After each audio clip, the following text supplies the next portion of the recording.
Hello साथीहरु नमस्ते। म फेरि आज मेरो नुमा रेसिपी लिएर आइसकेको छु र आज चाहिँ मैले मेरो नुमा रेसिपीमा हजुरहरुसँग मैले चाहिँ कालो दाललाई झान्दाखेरि कसरी झान्छु भनेर त्यसको रेसिपी शेयर गर्न गइरहेको छु। ल सुरु गरौँ है त साथीहरु। यहाँ चाहिँ मैले फ्राई प्यानलाई अलरेडी तताई गरम गरिसकेको छु र अब चाहिँ मैले यसमा चाहिँ घिउ राख्न गइरहेको छु।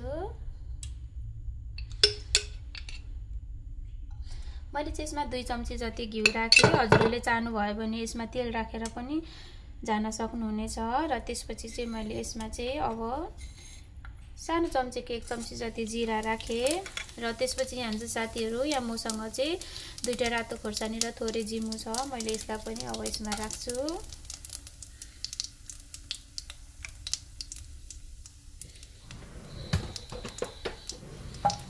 अब चाहिँ मैले यसलाई चलाउँछु र त्यसपछि मैले जिमुलाई पनि यहाँ राखे र ल हेर्नुस् साथीहरु मसँग थोरै काटेको प्याज पनि छ। मैले यसलाई पनि यहाँ राखे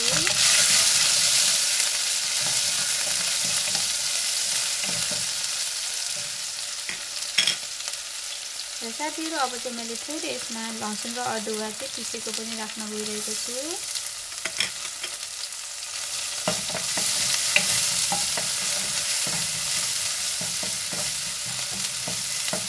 अब चाहिँ मैले यसलाई मजाले यसरी चलाएर फ्राई गर्छु।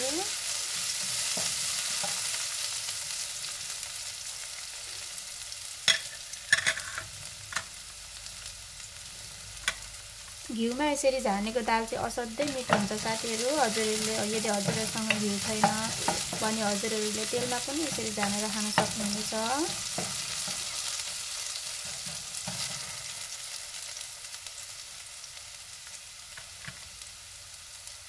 हजुरहरुले चाहिँ दाल झान्नु हुँदाखेरि यसरी प्याज, अदुवा, लसुन, रातो खोर्सानी, जिमु, जीरा राखेर यसरी झान्नु भयो भने चाहिँ असाध्यै मिठो बन्छ दाल।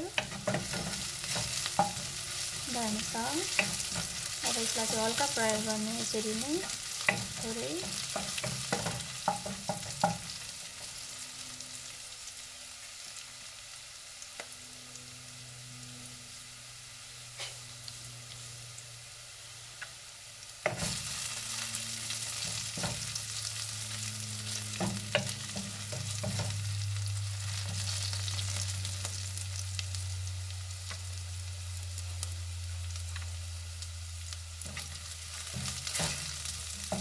ल अन्त साथीहरु अब यतिको फ्राई भइसकेपछि चाहिँ मैले चाहिँ अब यसमा दाल झान्न गइरहेको छु।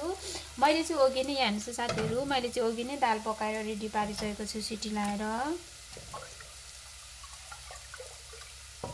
यो चाहिँ कालो मासको दाल हो। अब चाहिँ मैले यो दाललाई यहाँ राख्न गइरहेको छु।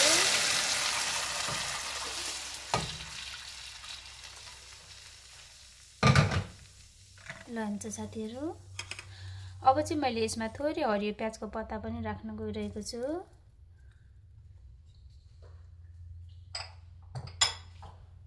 र साथीहरु अब मैले यसमा थोरै हरियो धनियाको पत्ता पनि राख्दै छु।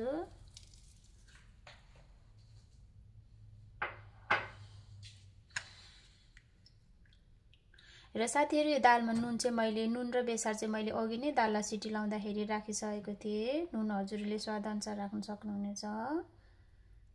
ल हेर्नुस् साथीहरु अब चाहिँ यो दाल बनेर रेडी भइसकेको छ।